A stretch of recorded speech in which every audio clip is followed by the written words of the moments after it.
கர்த்தருடைய பரிசுத்த நாமத்திற்கு மகிமை உண்டாகட்டும். எனக்கன்பான சகோதர சகோதரிகளுக்கு ஆண்டவராகிய இயேசு கிறிஸ்துவின் இனிய நாமத்தின் நல்வாழ்த்துதலையும் வணக்கத்தையும் தெரிவித்துக் கொள்கிறேன். காலைதோறும் கர்த்தருடைய வார்த்தை என்ற தலைப்பில் நாம் வேத வசனங்களை தியானித்து வருகிறோம். இன்றைக்கு தியானத்திற்கு நாம் எடுத்துக்கொண்ட வேத வசனம் யாக்கோபு 1:8. இரு மனமுள்ளவன் தன் வழிகளிலெல்லாம் நிலையற்றவனாயிருப்பான். இரு மனமுள்ளவன் என்பவர்கள் யார்? சந்தேகப்படுபவர்கள், எந்த காரியத்திலும் சந்தோஷமாய் செய்ய தயங்குபவர்கள், எந்த காரியத்திலும் தீர்க்கமான முடிவு எடுக்க தவறுபவர்கள், கர்த்தரை துதிக்கும் வாயில் பிறரை சபிப்பவர்கள், இயேசுவும் வேண்டும் உலகமும் வேண்டும் என்று சொல்பவர்கள், சபையில் பாவ அறிக்கை செய்து ரட்சிக்கப்பட்டு வெளியே உலகத்தில் சிற்றின்பங்களினாலும் உலக மயக்கத்தினாலும் ஐஸ்வர்யங்களினாலும் அலக்களிக்கப்படுபவர்கள், அப்படிப்பட்டவர்களே நிலையற்றவர்கள். சங்கீதம் 12:2 தாவீது பாடுகிறார், அவர்கள் தங்கள் தோழரோடே பொய் பேசுகிறார்கள், இச்சக உதடுகளால் இருமனதாய் பேசுகிறார்கள். இப்படி இருமனதாய் பேசுபவர்கள், சிந்திப்பவர்கள், செயல்படுபவர்களை வேதம் நிலையற்றவர்கள் என்று சொல்கிறது.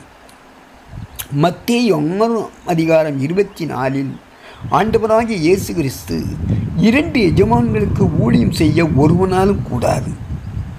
ஒருவனை பகைத்து ஒருவனை சிநேகிப்பான், அல்லது ஒருவனை பற்றி கொண்டு மற்றவனை அசட்டை பண்ணுவான்.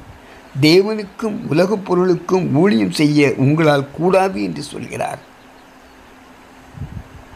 நீ உன் தேவனாகிய கர்த்தரிடத்தில் முழு இருதயத்தோடும் உன் முழு ஆத்துமாவோடும் உன் முழு பலத்தோடும் அன்பு கூறுவாயாக என்று உபாகமம் 6:5 எழுதியிருக்கிறபடி இரு மனங்களை களைந்து போட்டு முழு இருதயத்தோடு கர்த்தரிடத்தில் கிட்டிச் சேர்ந்தால்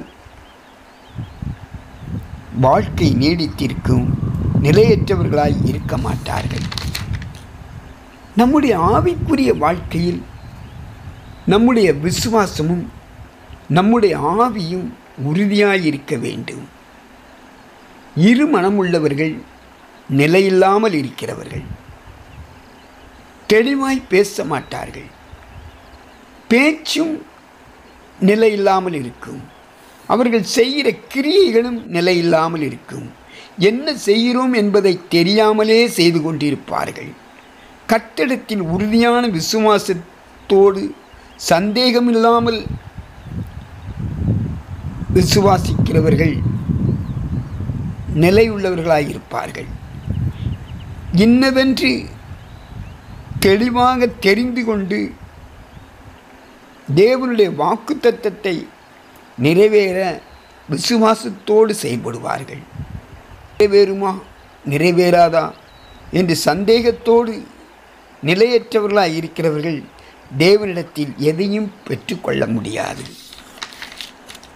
வெளிப்படுத்தின விசேஷம் 3:15-16 உன் கிரியைகளை அறிந்திருக்கிறேன், நீ குளிருமல்ல அனலுமல்ல, நீ குளிராவது அல்லது அனலாவது இருந்தால் நலமாயிருக்கும். இப்படி நீ குளிருமின்றி அனலுமின்றி வெதுவெதுப்பாய் இருப்பாயானால் உன்னை என் வாயினின்று வாந்தி பண்ணி போடுவேன் என்று எழுதப்பட்டுள்ளது. ஆண்டவர் சொல்கிறார், நீ அனலாயிரு அல்லது குளிராயிரு. ஆவியானவர் உனக்கு உதவி செய்து அனலாயிருக்கிறவர்களுக்கு குளிரான நிலைக்கும் குளிராயிருக்கிறவர்களுக்கு அனலுள்ள நிலைக்கும் கொண்டு வருவார். இரண்டும் இல்லாமல் வெதுவெதுப்பாக இருந்தால் வாந்தி பண்ணி போடுவார். யாக்கோபு 4:8 இரு மனமுள்ளவர்களே உங்கள் இருதயங்களை பரிசுத்தமாக்குங்கள் என்று வசனம் சொல்கிறது. இப்படிப்பட்ட சுபாவம் உள்ளவர்களுக்கு கர்த்தர் கொடுக்கும் ஆலோசனை, இருதயம் பரிசுத்தமாக்கப்பட வேண்டும். இருதயத்தில் இருக்கிற அசுத்தங்கள் களையப்பட வேண்டும்.